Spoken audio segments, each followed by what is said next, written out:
So everybody, I want to welcome you to Machinima Mondays, which is extra specially on a Sunday today because we've got a special guest who's Kirstenlee, and Kirsten, I can't say your last name, so I'm not going to, because it will sound silly. And Kirsten makes the Kirsten viewer, which is the viewer that every machinimatographer absolutely adores in Second Life. It's my Sunday best viewer, the one that I use when I want to make people go wow, and it's just beautiful. And there's so many hidden little hints and tips that just by talking to you the other day I was finding out stuff that was making me really excited to go back and use it.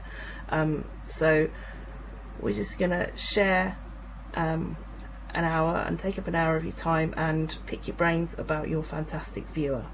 So that's absolutely fine. That's lovely, and thank you so much for coming to talk to us, because you know, as much help as we can possibly get in Second Life to make machinima as well as we all can is wonderful. And Kirsten's absolutely is the cream of the crop as far as I'm concerned, really. So I'm going to start jumping straight in with questions because I've got some already. If you've got questions, please send them to Judi, and Judi will feed them to me, and then I'll talk to Kirsten. Okay, so the first question is from Don Steele. KL, I've always wondered, Kirsten Viewer is only using 30% of my processor on a quad-core Intel. Why is it that it doesn't use all available resources?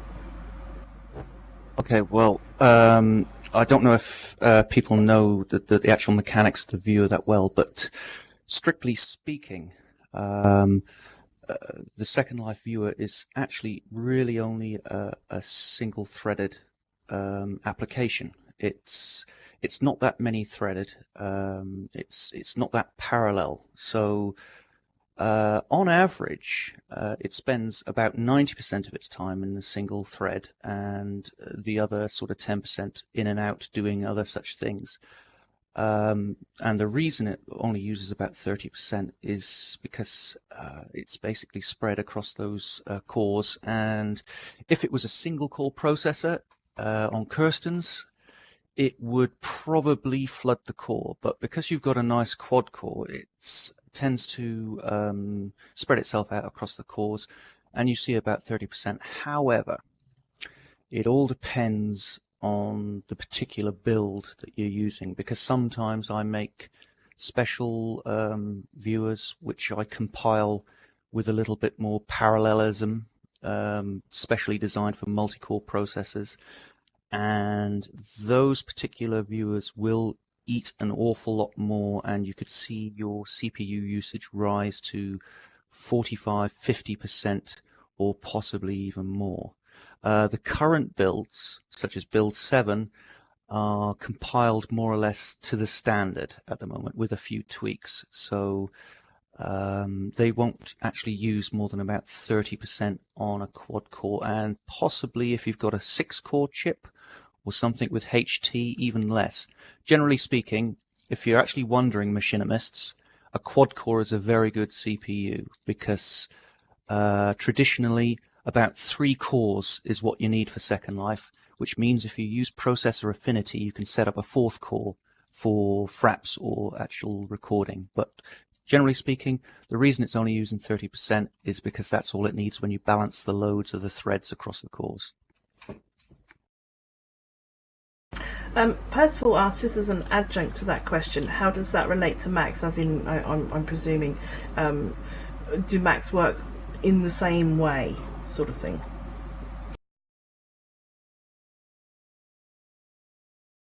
As in, could you sort of clarify on the question? The core.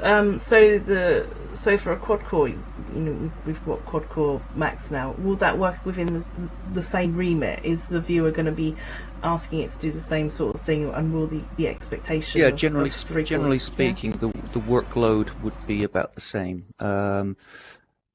The only time that you're going to find that things can get a little bit heavier is, for instance, in the version of OpenJPEG that I use for decoding the images, there are certain routines in there which are not only multi-threaded, but multi-cored. So basically, if it detects when it's decoding an image that you have a multi-core processor, it will actually try to do the job in more than one core.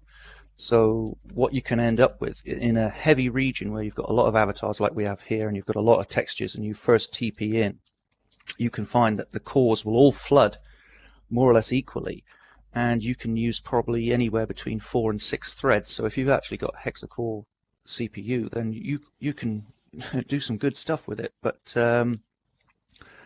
in general sort of terms, when you're just 2 or 3 people filming, it's not going to use more than about 30% generally. As you know, most of the load is on your graphics card and not on the CPU itself. Brilliant, thank you very much. Next question is from Roscoe Teardrop. First, big thanks to the viewer, and a question that is a problem with all viewers, but is there any tips for resing the textures on grey alts at busy events? We all hate that, so if you've got any tips for that you can come up with. Top tip for that one, and I've found that this one seems to work. Don't ask me why. I think it's possibly server side. I don't know why it does it, but in heavy events where you've got a lot of grey avatars, switch your groups. Actually toggle your groups, and sometimes you find magically on toggling the group, all those avatars with their textures which are greyed out will magically appear. However, if the sim is absolutely packed, and there's just no spare bandwidth, and the server is totally flooded with requests from all the avatars there, if you've got upwards of 4,000 textures pending, with multi-threaded KDU, or with a very powerful CPU with a good copy of OpenJPEG, you can probably decode about 10 textures per second. It's still going to take, to get like 4,000 textures, it's still going to take about an hour. So if for instance you're intending to film in a high traffic area with a lot of bodies there, I suggest the thing to do is basically just to clear your cache and stand there, and I know it's a pain, but you just have to wait until all those textures download. So go make yourself a cup of tea or coffee. Machinima photographers are very, very patient. Yeah, exactly.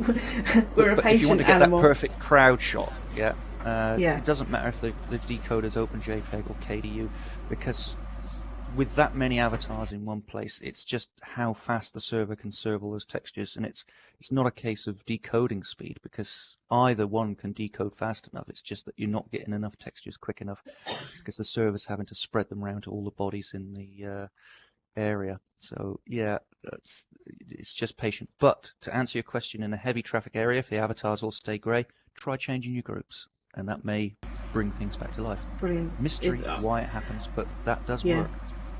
It's one of those quirky things with SL, I think, Roscoe, and you know, we love those things, but that's why they just happen, because they happen, I think. Thank you very much. Okay, next question is from Lafayette Montpellier. From a machinima maker's point of view, what pros is there to using Kirsten's viewer? Okay, what pros? A lot of the things which filmmakers need in a viewer tend to be buried in the standard viewers.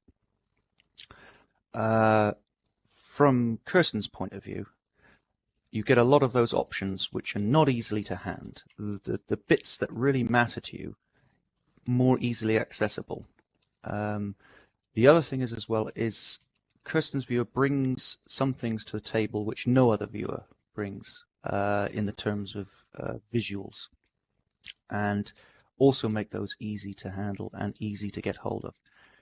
And because filmmakers tend to have professional hardware with much higher specs than your average Second Life user, Kirsten's viewer also tends to expose very advanced options which are usually kept very well away from your standard Second Life user. And this is a real boon, because although some of these options can be extremely dangerous, i.e. you can crash to the desktop, and some of them are extremely experimental, it's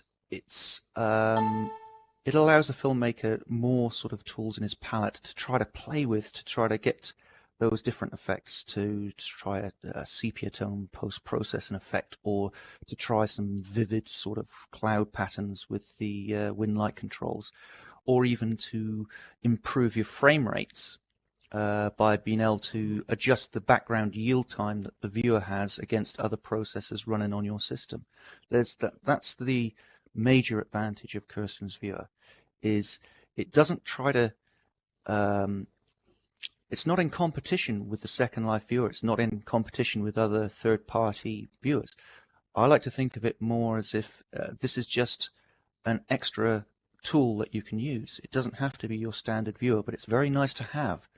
Like Tox said before the filming started, just to have that extra sort of viewer which you can use like you would use your filmmaking tools, and you just start it up, get your shot, and you're good to go. And that's the major advantage of Kirsten's Viewer, is it brings certain things to the table which makes your life easier, but it also brings other visual options that you won't get in any other viewer.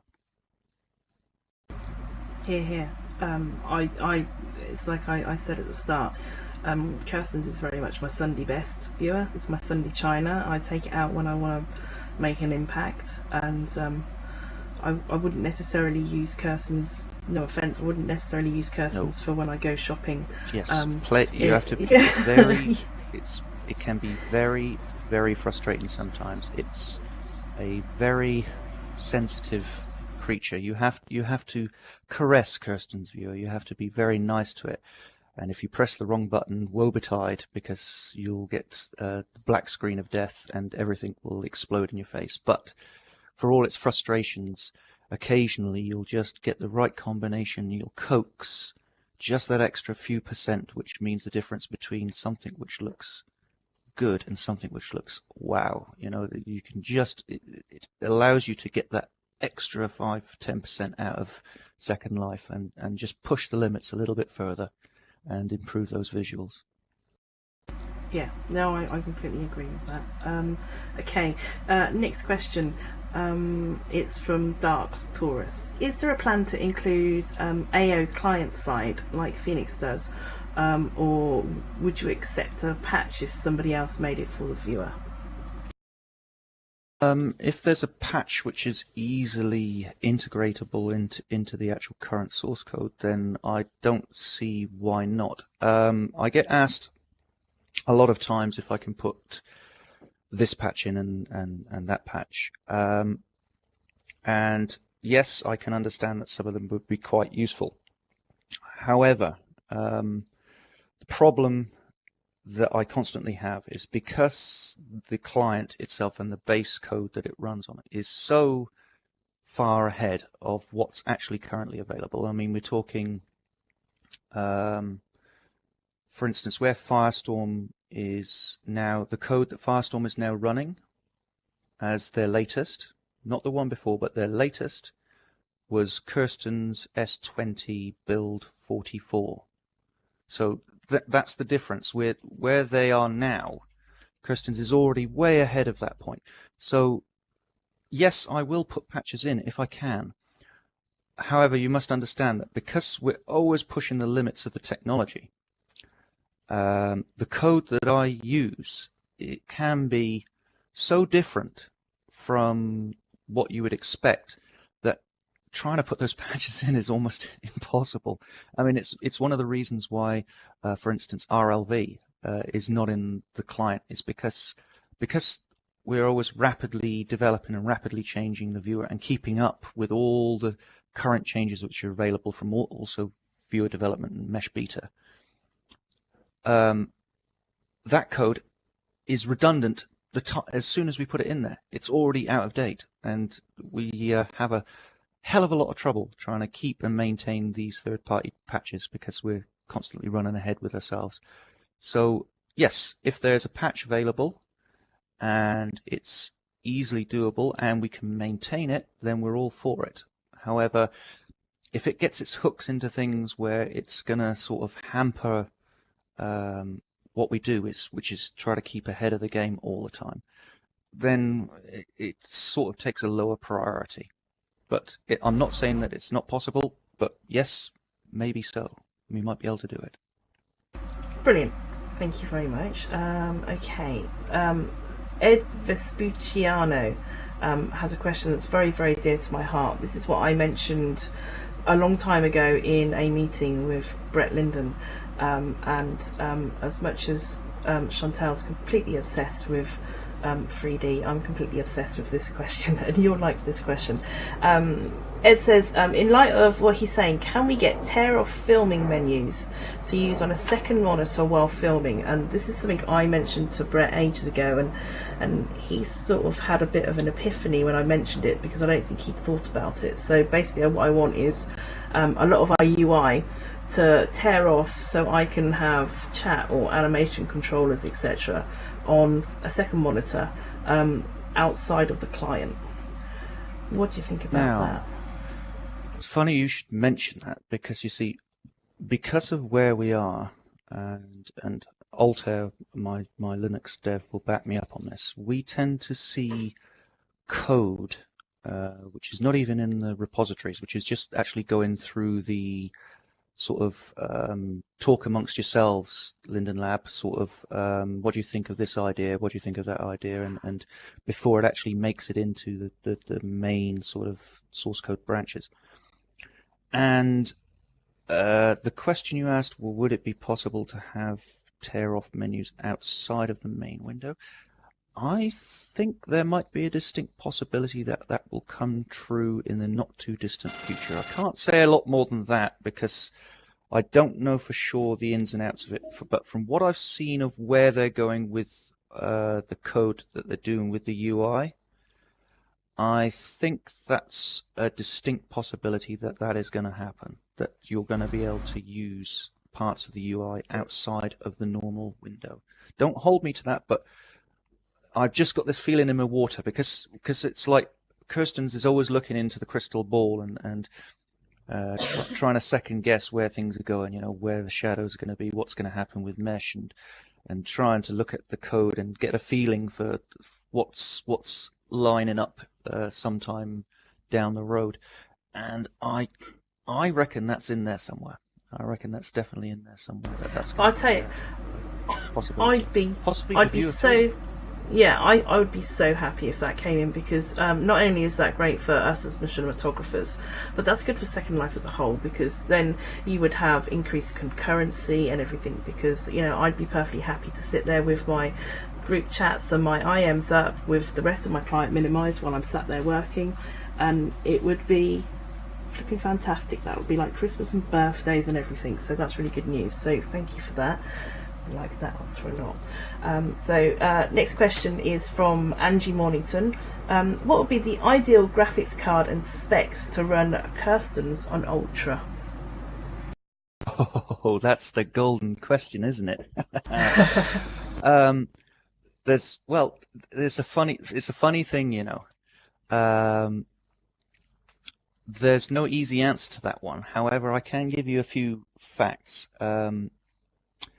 When it comes to Second Life, the newest is not always the best.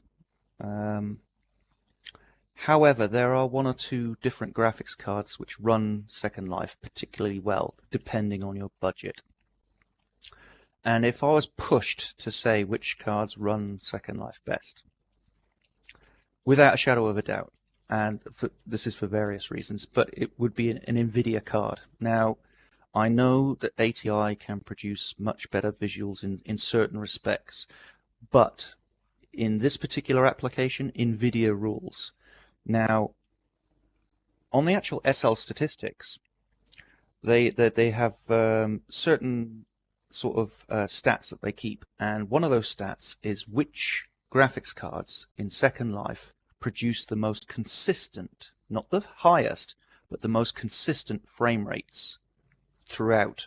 So whether you're standing alone on your island or you're in a busy crowd, which particular graphics cards produce the best sort of average frame rate? And guess what? Most of the time it's NVIDIA. If it's a 260 GTX, it's good. If it's a 460 GTX, it's also good. Believe it or not, they're only within a few frames of each other. If it's a 560, Ti, it's also good. But anything in that sort of range or above is going to produce pretty satisfactory results. And obviously, the newer you can get, the better. The faster it goes, the better. So I would say if you want really good, solid, consistent frame rates, something like a 275 GTX, or if you're not on eBay and you can buy new, then something like an NVIDIA 480, or if you can really splurge and afford it, then something in the 500 series above the 560 Ti, and yep, there you go. Those cards produce the best consistent frame rates in Second Life. And we're talking about average frame rate, which of course is important because it's better to be able to get 25 frames per second consistently than to have 70 frames per second when you're alone and 2 when you're in a busy sim. So it's a law of averages, but according to the stats, those sort of cards and that sort of range produce the absolute best you can get in Second Life at the moment. Starshine has a really good question, one that I'm actually interested as well. Is SLI working yet? No. Well, Okay.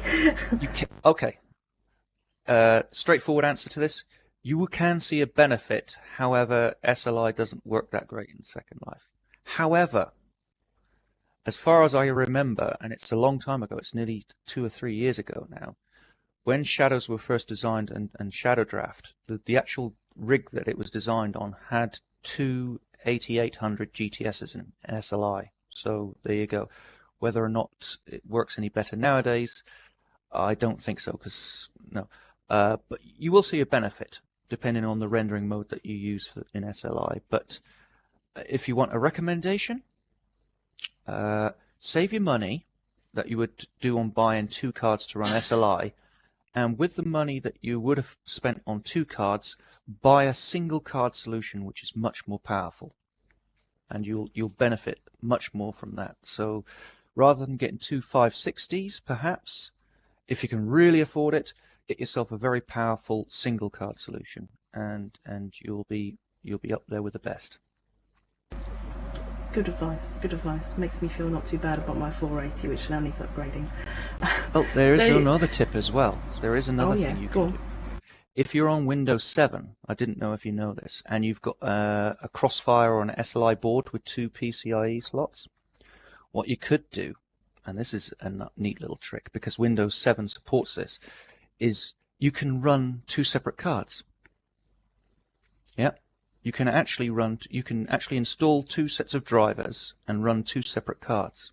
So you could have in one slot an NVIDIA card as your main driver for Second Life. You could have a ATI card in the other slot for other sort of visuals or bits and pieces that you may want to do, and you can run the 2 together. Windows 7 has something they call a homogeneous screen mode or driver mode, where they can install both drivers and run the cards independently in 2 PCI slots. So you could have the best of both worlds then, if you're rich enough to have 2 monitors, of course. I've got 2 monitors. Well, there you go. So yeah, okay. You can actually do, if you've got Windows 7, you can do that.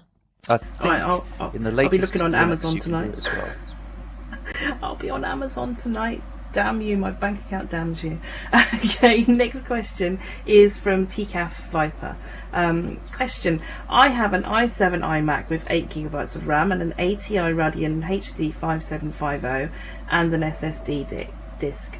All caches and logs set to an internal disk, which is very good, TCAF, good idea. Still, shadows are an issue for me. Is it just that I need an NVIDIA card, or install Windows 7 on Boot Camp to use Windows drivers? TCAF, there's your answer. I think it's Boot Camp, but I'm going to defer to Kirsten as there's the expert. Right. I wouldn't say bin the ATI card just yet. However, I would say this. Out of all of that equipment that you just mentioned, if it was just a PC and you were saying, here's the specs of my PC, and you didn't actually mention it's a Mac, I would say the weakest link in that complete chain is that card. The 5750 has a very narrow bandwidth and is the bottleneck in that system when it comes to rendering. So yes, if you had an NVIDIA card, you could more or less guarantee if you're running Snow Leopard that you'll get shadows. I know for certain on Snow Leopard, if you've got a 260 GTX, which Apple produce a default driver for out of the box with Snow Leopard, then you will get shadows and depth of field.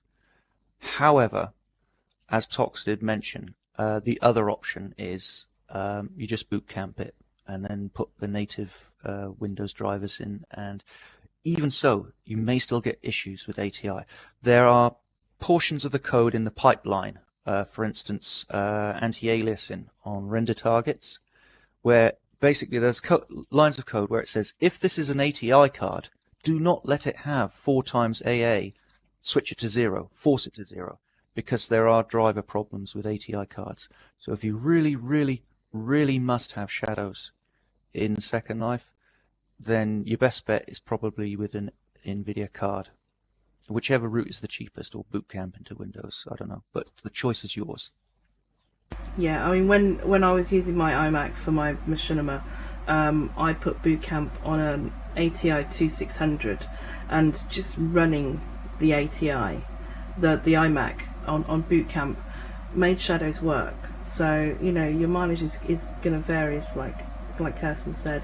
But I would say in recent builds, I think it's in 7A and possibly in the next build coming up, there has been some code dropped by the lads at Linden Lab, Runetai and others like Nix. There's been some code that has been dropped in there specifically for Macs, to do with shadows and such. There's been some changes to the shaders as well. So there may be some movement in the direction before Mesh comes to the main grid to actually help out Mac users and get some more mileage out of their particular machines. Okay, so it all is not lost yet, but as soon as it's available, as soon as the code comes available, it'll be on my website in the next builds and so on and so forth, so you'll be able to check it out. But if all else fails, then boot camp is your friend. I think they've been tested. I mean, it's really nice that the Mac owners are getting some love, because for a long time we were sort of left out in the dark a bit, and it was frustrating. Yeah, I think the Linden you have to thank for that is a Leslie Linden. I've seen some code changes dropped into Mesh Beta recently. I mean, very recently. We're talking a few days ago.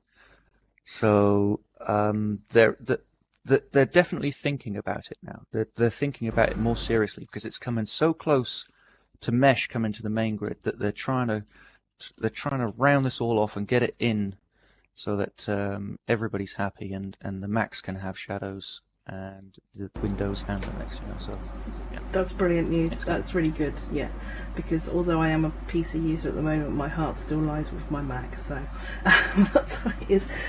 So now I'm gonna let Ian Bahute have a word with you, because he wants to talk about 3D stuff that I'm really interested in hearing about, and because it's quite complicated and it will probably include words that I won't be able to say, I'm going to let Ian say them, and he's going to have a little chat with you, if that's okay. Go for it, Ian.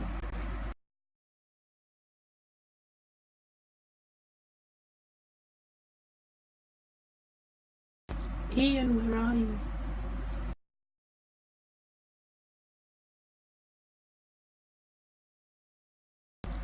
Did Ian crash? Oh, Ian's gone drat.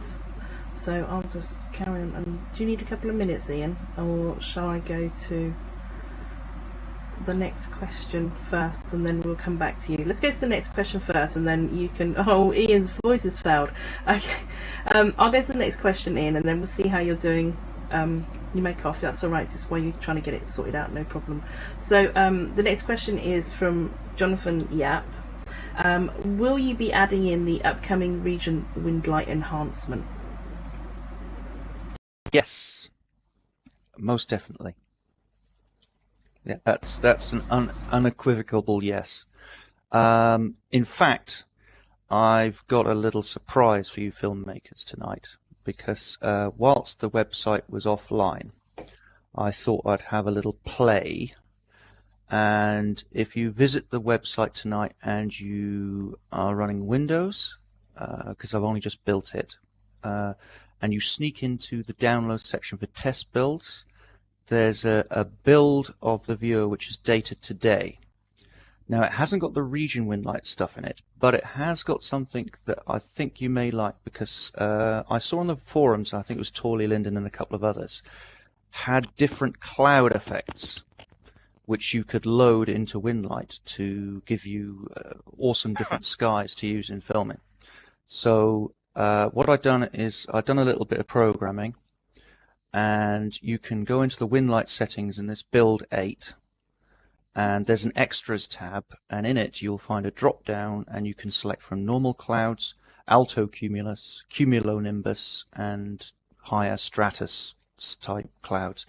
And all you do is you select which cloud formations you want, relog the viewer, apply your favorite Windlight setting, and you'll find that instead of having one of Mescaline Tamas's Windlights with just the standard cloud base, you can have it with a stormy cumulonimbus or a alto cumulus and different sorts of cloud effects selectable. So yeah, it's a little bit of fun, but I've just added that. So to answer your question, yes, as soon as the server side Windlight stuff comes in, it'll be straight in there like a flash.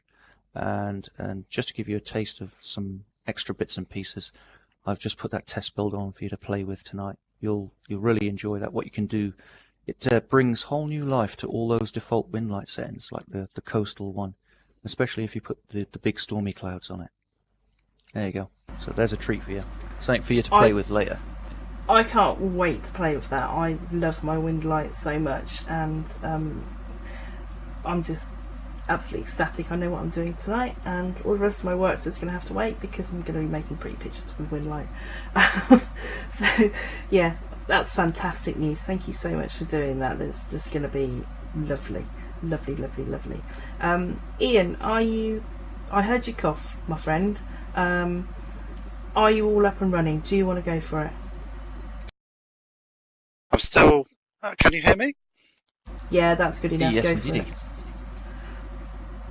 Okay.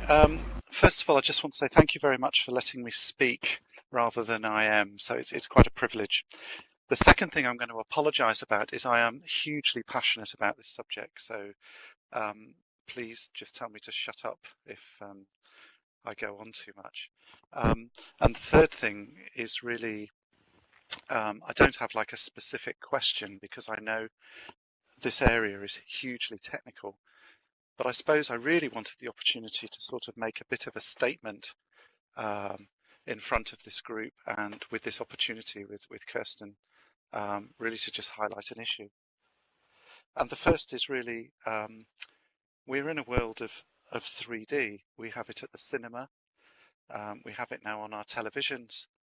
And for anybody working with research, augmented reality is a really big thing.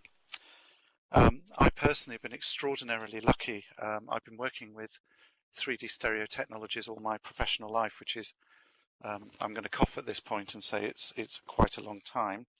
And more recently, I've been using Second Life in a research lab that I'm projecting using all sorts of bits and bobs, but in essence, in life-sized stereo 3D. So it means you can step into this lab and as an individual can encounter other avatars life-sized, the same size as you. It's an extraordinary experience, which I'm going to come on to in a moment. But first of all, the thing I wanted to raise was that actually stereo and Second Life have a history. If we go back to Eric, and I probably pronounce his second name wrong, but Eric Maslowski at the University of Michigan and the Dale Glass Viewer, the code, in my understanding, is basically available to split up the output from Second Life, which is OpenGL, and shoot it through two different projectors or into an anaglyph situation or even into a shutter glass situation, which means that we can see the world in stereo 3D. I've been banging on about this for years and years. I've spoken to the lab and various others, and I've got to the point where I think people haven't actually experienced this, because if they had, I think the passion if I can say, drive Oh, to do yeah. it would be No. a lot stronger. So all I'm going to say now, just to sort of conclude, is that it's very easy for me to sort of sit here and say I've seen it in life-size stereo 3D, and where I've shown this to people, and we have a lot of interest in this, both from a research point of view and certainly from an artistic point of view, is that I've dragged people into the lab, and I don't need to explain anything technical. I just get them to whack on their polarized glasses, and you know, they're like, oh my god. And just to try and give some insight here, we've all seen the film Avatar and the beautiful sequence in the forest. I think we probably also all know Chakrin, Bettina Tizzy's sim. And one of the demonstrations I do in my lab is I go to Chakrin, and I have to say it's the closest to an interactive, i.e. you walk around and have a look yourself, experience to Avatar that I've seen, and it is a truly different kind of experience. You can hear the passion all sort of coming out now. All sorts of issues buried under this. I think a lot of them are political. It appears the code exists. We have affordable technology with the NVIDIA 3D glasses, which we might be able to connect, etc., etc. And I'm going to stop there because otherwise I just open up all sorts of issues. But if anybody would like to see the work that I'm doing, even in non-stereo, you're very welcome to ask. I also have a Machinima, which is several years old now, that I did using the original Daviau glass, which gives a hint into what you can do with anaglyph. Thank you very much for giving me the opportunity to say that, and I shall now switch off my voice. Yes, I've used the anaglyph system myself, which the University of Michigan produced a patch for. The technical problem with that is the render pipeline, which the patch was applied to, changed significantly about version 1.19 of the viewer, and at certain times I've tried to get that patch back in. However, it's exceedingly difficult at the moment. That patch is probably no longer going to work because of those radical changes. And I'm still very much interested in it. I swear to you now, and my partner will tell you this, if you look across at the top of my desktop, across from the Apple Mac, sat next to my calculator are a pair of anaglyph glasses, because I'm currently playing with this stuff. I'm messing around with this. One of the things that I have been experimenting with was, I don't know if anybody's used Kirsten's viewer, but it happens to have an old post-process effect, which allows me to mess around with shaders. And I'm looking at various different methods of doing this. Now, method one would be to go down the route of doing something like the University of Michigan done, and that's to hard code it into the pipeline, so that you basically render the scene twice, split it with the correct filters. You get your red, blue, or your cyan, bluish, yellow, blue, or you just get stereo pairs for shutter glasses. Or, and this is what's sort of inspired me to look at it from a different sort of angle, because Runetai Linden had put in the depth of field post-process shader, it brings up the possibility that it might be able to do anaglyph rendering through a similar process, through the post-process effects used in the deferred rendering pipeline. I'm looking into it. As with most things, being a very small developing team, there's only me, Altair, and Laurent, who does the Mac builds.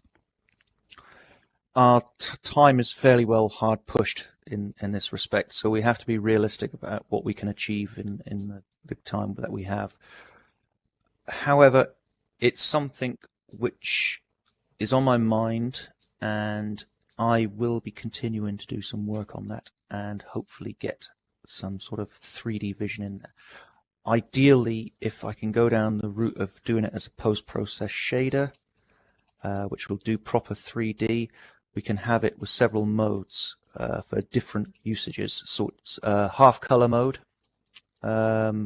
So to give some sort of color rendition, possibly a black and white mode for more of the architecture type 3D visualization. Anaglyph with the usual cyan red glasses, and anaglyph with the blue yellow filters. As for the LCD shutter stuff, possibly no, because I don't think that'll be able to be achieved, but certainly with the different color glasses and the different color modes with half color, full color, and black and white, we might be able to achieve that through a post-process effect. Timeline for this sort of stuff, it's been something which has been bugging me for ages. It's something I'm still playing around with, the format of how to actually do it. With partial success, I may say, at the moment. So I feel for you, and if I can definitely do it, it'll be in there. It'll be in there. It's a project which has been just knocking around for ages, and I'll see what I can do for you. But yeah, I hear you on that one. I can't promise it, but I'm trying. Ian, are you really happy now? I hope you are. That's really good news. Go on. Yeah, it's great, and if I could just respond quickly, it's just that no, it's really, really cool to hear, but I'd also say I think politically it's perhaps a little bit bigger than this, because it just strikes me that if the lab and NVIDIA and people just got their act together a little bit, that it's the technology is all sort of there, and I think it's great to hear, Kirsten, that you're into this, and oh yes, yeah, I think it's brilliant. But I think also what I would add to you is that if that stuff goes in, that's fantastic. But there is a technology move out here, and somebody's going to do it. And let's just hope it's within Second Life for these augmented reality spaces. But I'm really pleased to hear what you're saying. Thank you so much. Yeah, you're welcome. Yeah, we're trying. We're trying. We'll get there in the end, one step at a time. But we'll get there. Yay! Brilliant. Okay, and I'm really pleased because it does sound exciting and it's bleeding edge, and Second Life for so long was bleeding edge, and it needs to be again, and it can be again, because we've got everything here, and we've got the talent, and we've got the way to show off, so we should be doing it, and I think that's splendid news. So thank you very much. I'm going to carry on with the questions now. This one is from Percival and TS. Why has everybody got names that I find it difficult to say? You're just all ganging up on me and getting everybody with a difficult name to ask me questions. What is the size of Kirsten's team compared to Phoenix? Does that make it more or less responsive to user needs? Oh, right. Oh, I think I've got the entire team with us here, actually. I'll introduce them all by one. Dawny Daviau is my real-life partner, but she also does the social side of it, and she's a tester, because we have two different systems. I have an AMD system. She also has an Intel system. So she actually does play testing on the versions of the viewer, and keeps poking me to do things for users, because users contact her with problems and say this isn't working. And then she reminds me with a big stick to get something working. So she's a tester and part of the team. Altair Memo, who's sat in the crowd there, he's our Linux dev, and also a genius when it comes to image processing effects and bits and pieces like that. What he doesn't know about Linux isn't worth writing home about. In fact, one of the things he actually did for the Linux guys is he updated the Space Navigator joystick driver for Linux, so it actually does work, as opposed to the standard version, which does not do a very good job. And then we've got Laurent Bechir, who's our OS X builder. He playtests on OS X. And in the background, we've got Jabba, who's our resident beer tester and webmaster. He's responsible for everything to do with the web side of things. And then right in the back, we've got Marx Catteneo, who's responsible for the film menu. He's the young man who loves his Space Navigator and constantly pesters me to do things with the film menu and get it in there and get stuff done. So that's our entire team. We're all here. Hello. Yep. We're not very big. But we work very hard, as much as we do. And if you haven't checked out the film menu on Kirstens, you really should, because you will be so happy when you see it if you make a machinima in SL. It's beautiful, it's a thing of beauty, and I was so excited when I saw it that I think I remember Skyping Chantal and going, "Have you seen this? Oh my god, it's fantastic!" So it's really, really good, and you're a small team, but you're very agile because of that, I think, and that's a credit to you guys, so thank you very much. So next question is from Roscoe again. I sometimes have to switch between deferred and non-deferred automatic alpha masks to get smoother transparent textures with or without SG shadows. Not quite sure why. What is the difference? Okay, if you're talking about my particular viewer and the mesh beta, which is very similar, what you've got is basically do you remember something called fast alpha? You used to get it it's one of the graphics preferences in Yes, the old viewer, fast alpha. It got renamed, yeah, and the system got split. So what you've got now is, instead of fast alpha, you've got non-deferred alpha mask and deferred alpha mask. Okay, they work independently of each other in each mode, and it's basically the equivalent of fast alpha. And what it does is actually it's basically alpha sorting issues. You know, when you get one alpha texture in front of the other, and you get Z fighting between the two alpha textures, and one doesn't know which. When you switch on the deferred alpha mask, it'll sort out your alpha sorting, but it does give a little bit of a hard edge to alpha textures. But that's what they are, basically, is fast alpha, and you can switch them on or switch them off independently and have them in either mode. I think the same rules apply for mesh beta, and I'm not sure for the standard viewer whether or not you have the options. They may be available as debug options, but they're not easily accessible. That's what I mean about Kirsten's viewer bringing all these extra controls forward. Some of them do exist in the standard viewer. It's just that they're not easily accessible because obviously, and it's not Linden Labs' fault, because they're catering for as wide an audience as possible. Yeah, so they're trying to keep their viewers as simple as possible with the safest possible settings, so that it works for the vastest number of people. From my perspective, the people that use our viewer tend to be more technically competent, know what Z fighting is with alpha textures, and they know about chroma key and green screens and lots of graphics terms. So we tend to expose all these controls so that people can decide, I don't really want the deferred alpha mask because it gives me too much of a hard edge with shadows, so I'll turn it off and just make sure that I don't stand in front of two alpha textures so that my hair doesn't disappear. Yeah, it's all about setting up your shot.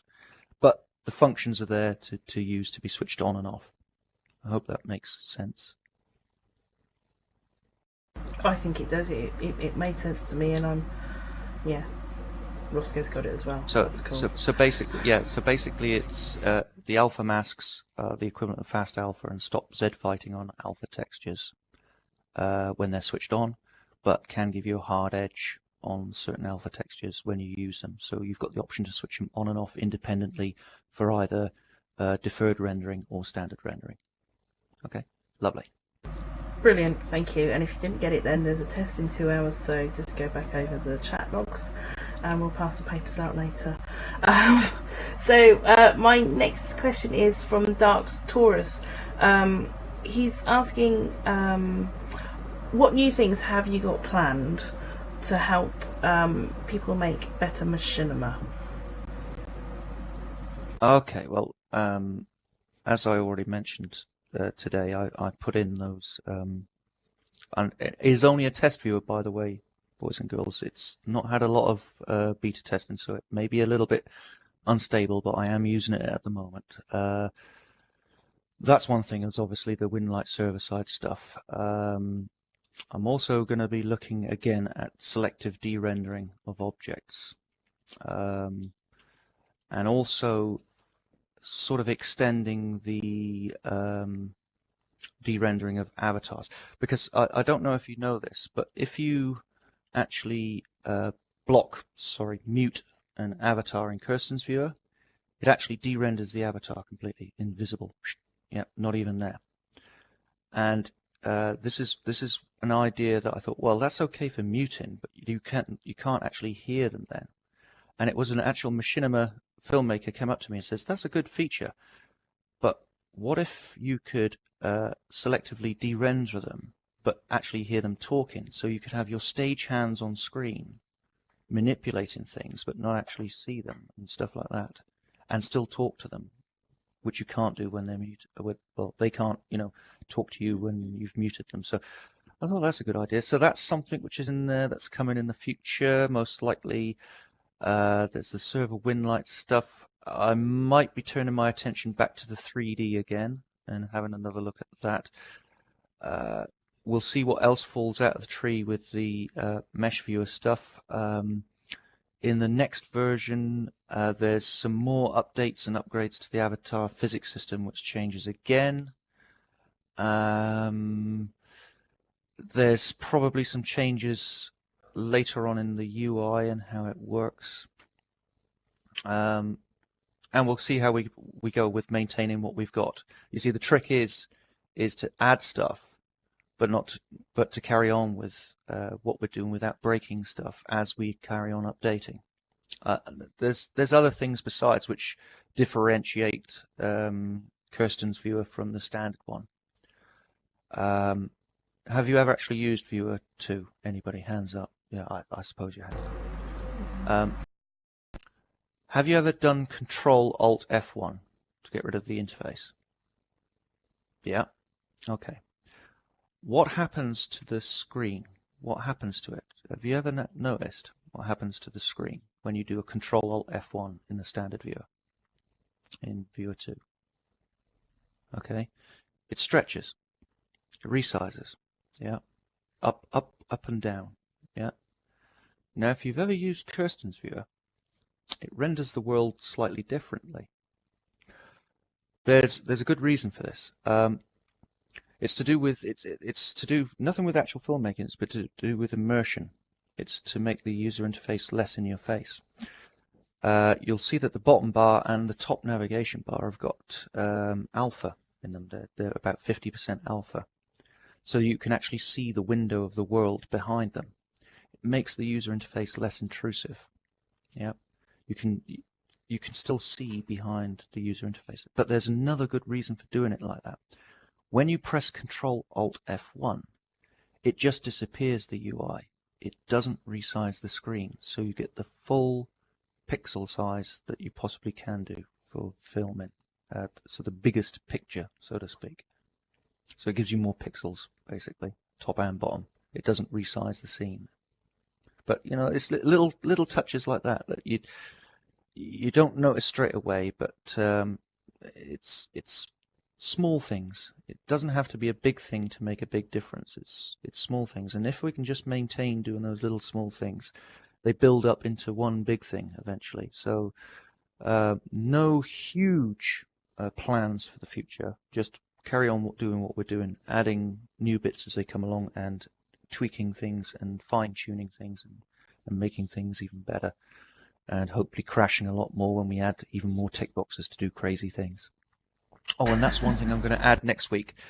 I will be adding a override for the ATI card AA settings in deferred rendering mode. Now that may result in a few people crashing, but at least they have the option to try, as opposed to having it forced upon themselves. So, hey-ho, won't do my crash stats much good, but you can have a bit of fun and giggles trying. So see what happens, eh? That's the way I look at it. Experimental. Yay. Exactly. If you can't experiment on SL, where can you experiment? I've probably got 2 more questions, and I'm going to sort of amalgamate them because they're sort of the same-ish, really. They're from TCAF and Angie. Kirsten's is evolving very quickly. How can we track back all new features and learn about them when we're new to Machinima. And Angie's question is, I'd love a glossary of all the functions in the advanced graphics tab. And Right. I'd have to say, I'd like that as well. Yes, I can answer that one. Today we have been working on the new website. It's up and running now, but it is far from complete. There are going to be some much bigger informational sections about it.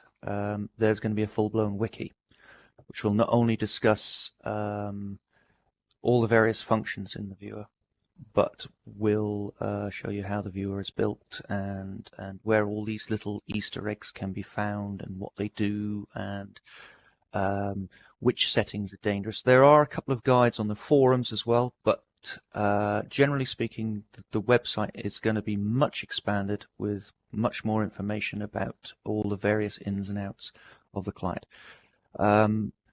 It is, after all, just a Viewer 2 client. It identifies itself as a Viewer 2 client. The only real difference is it's tweaked to buggery and back. And yes, it can be quite confusing when you go into those menus and see 20,000 options. It's like a kid in a candy store sometimes, and you can get yourself into trouble.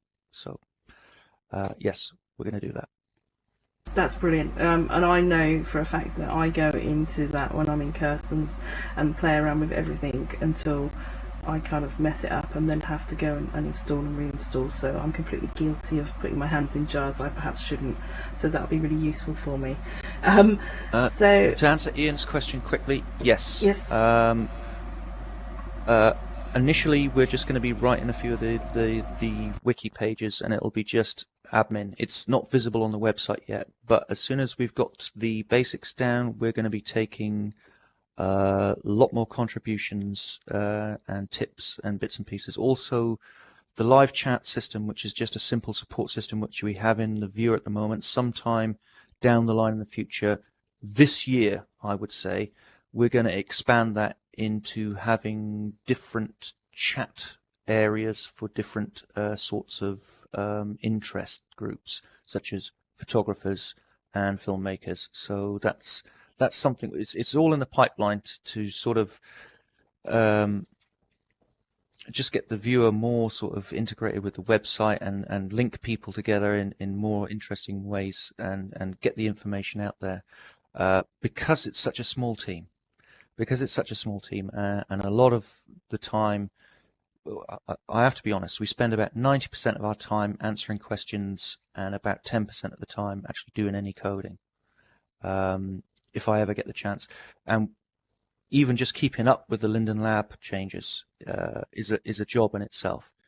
But we do realize that the client can be very complicated and very daunting, especially if you're a good filmmaker but you're just not 100% au fait with the real technical stuff of Second Life. So we're going to be expanding that section and taking contributions as well, and hints and tips. We always like hints and tips, even if I don't answer you in the forums on the website. If I don't answer you in the forums, don't worry about it.